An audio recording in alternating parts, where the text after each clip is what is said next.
s'amuse beaucoup, franchement, je danse pas mal. Hein. Quand on écoute l'album, on peut se sentir proche de moi.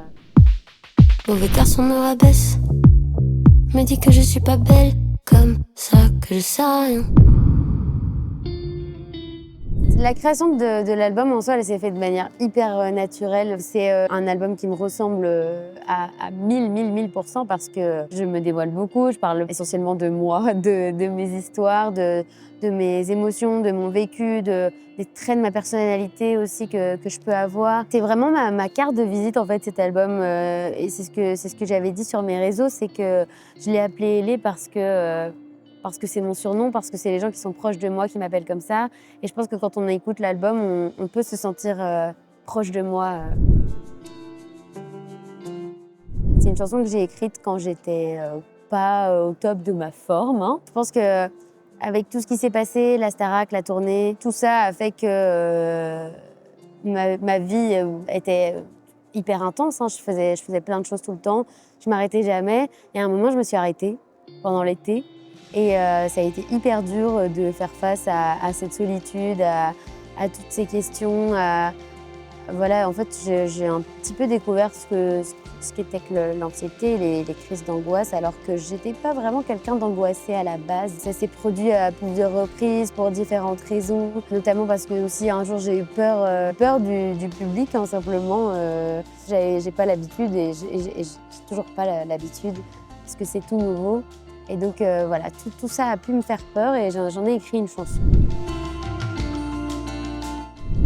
Gentil garçon, à la base, on a juste voulu rire sur tous les stéréotypes masculins qui existent depuis des années et les retourner dans l'autre sens, à l'inverse, pour dire en fait aux hommes qu'ils n'ont pas besoin de faire l'effort ou les gros durs parce que en fait nous on les préfère juste quand ils sont gentils. Il y a Mauvais garçon qui n'était pas sorti mais qui était déjà écrite et à la base on n'avait pas spécialement réfléchi à en faire une réponse, mais c'est vrai que moi dans ma vie j'ai connu un mauvais, j'en ai connu un gentil. C'était marrant d'avoir cette dualité là mais en fait il existe des mauvais mais il en existe des gentils et à tous ces gentils là on veut vous dire qu'on vous aime comme ça et surtout ne changez pas.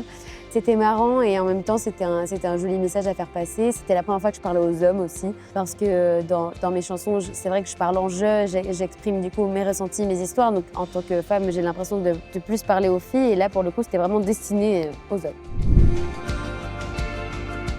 Oui, Summer Body, elle est particulière parce que je pense que n'importe qui a eu une phase dans sa vie où on ne s'est pas senti bien dans notre corps. À l'adolescence ou étant plus jeune ou même adulte, c'est un long combat de longue durée et Summer Body, ça a été une libération pour moi de l'écrire, d'entendre les retours aussi que j'ai pu avoir avec cette chanson.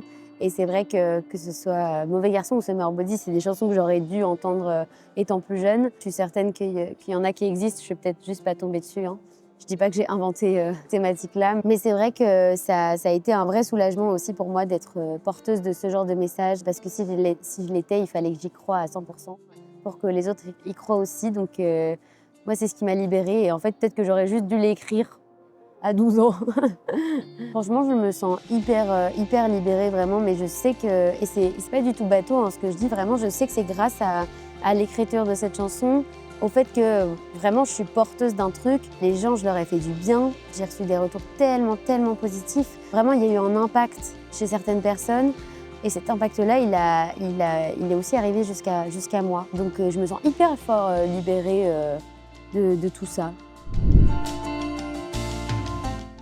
Parce qu'on peut avoir des accidents trop vite et trop bêtement. Je pense que c'est hyper actuel, c'est vraiment, ça touche toutes les générations. C'est pas que chez les jeunes que ça arrive. Au contraire, j'ai l'impression que les jeunes font presque plus attention que les adultes. Après, peut-être que les jeunes boivent plus que les adultes aussi, mais bref.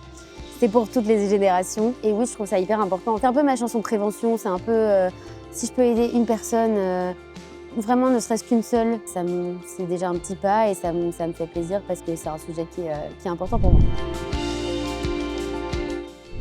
On s'amuse beaucoup, franchement, je danse pas mal. Hein.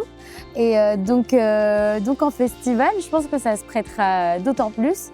Je vais essayer un peu de jeter toutes les chansons trop larmoyantes qui n'ont pas lieu d'être sur un festival. Ce sera comme son nom l'indique, hein, voilà.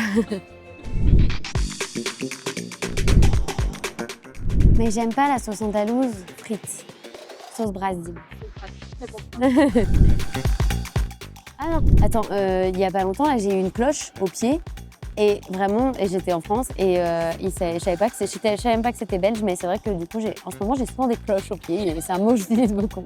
J'avais pas. Ça te fait ton personnage. Bruxelles. Pas de débat.